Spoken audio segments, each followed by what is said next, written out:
Hola, buenas tardes. Mi nombre es Ximena Flores y esto es el resumen de la comprensión lectora para la clase de psicología.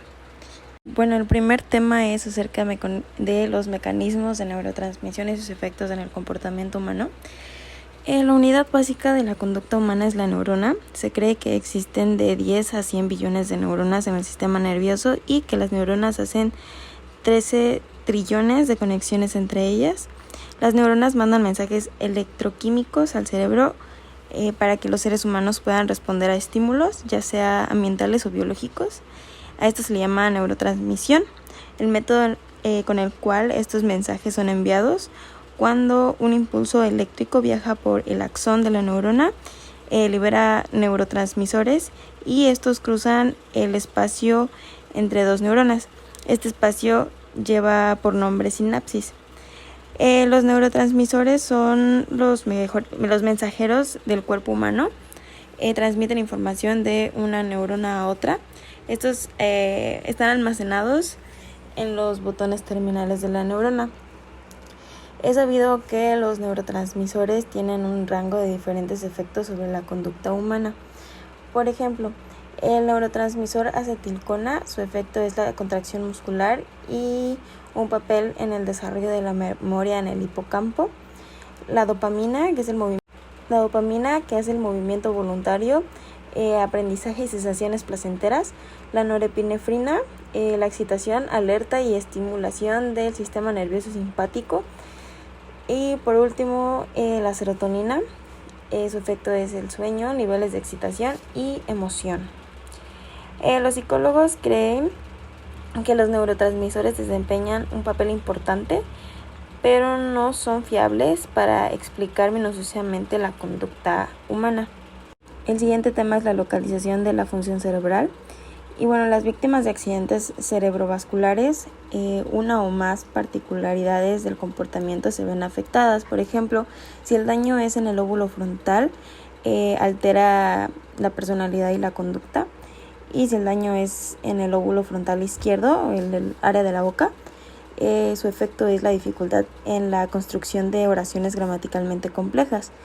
Cuando un comportamiento está localizado en el cerebro, es posible rastrearlo en una parte específica de este. Un adelanto considerable en la investigación del cerebro fue lograr trazar la mayoría de las funciones cerebrales en partes específicas del cerebro. El siguiente tema es el uso de la tecnología en la investigación del cerebro. Y bueno, empezamos con las técnicas invasivas. Esto se remueve o se lastima el tejido cerebral para poder estudiar los cambios en el comportamiento. Como consecuencia, el daño es irreversible.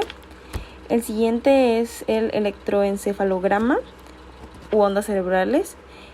Cuando las neuronas transmiten información en el cerebro, se provocan cargas eléctricas. El EEG, que es electroencefalograma, mide los patrones de voltaje en el cerebro.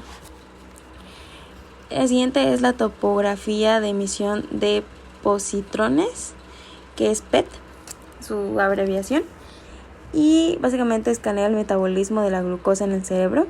El paciente es inyectado con una inofensiva dosis de glucosa radiactiva y las partículas radiactivas son detectadas por el escáner PET. Como resultado se producen mapas coloridos de la actividad cerebral.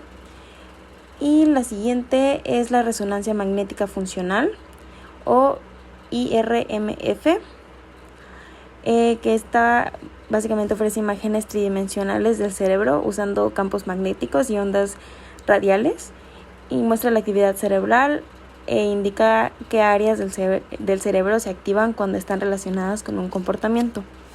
Los siguientes temas es cómo afecta el ambiente al cerebro y la plasticidad cerebral. ¿Cómo afecta el ambiente al cerebro? Básicamente el cerebro es un sistema dinámico que interactúa con el ambiente.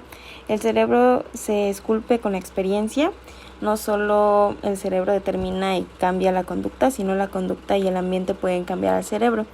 Y acerca de la plasticidad cerebral, se refiere a la habilidad del cerebro en reorganizar sus conexiones entre neuronas. Un reto en el ambiente constituye una adaptación en la estructura cerebral. Cada vez que aprendemos algo nuevo, las neuronas se conectan para crear un nuevo rastro en el cerebro. A esto se le llama ramificación dendrítica, porque las dendritas de las neuronas crecen en número y se conectan con otras neuronas. Y por último, las funciones de hormonas en el comportamiento humano son producidas por las glándulas del sistema endocrino y también pueden alterar el comportamiento humano. Las hormonas entran directamente en el torrente sanguíneo.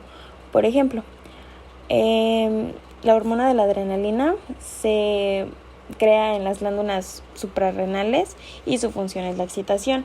El cortisol se crea en las glándulas suprarrenales igual y igual su función es la excitación. La melatonina se crea en las glándulas pineales y la función es la regulación del sueño.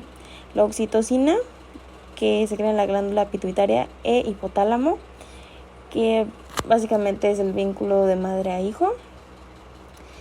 Y pues la testosterona y estrógenos, que son de las glándulas gónada, y su función es el desarrollo y emoción.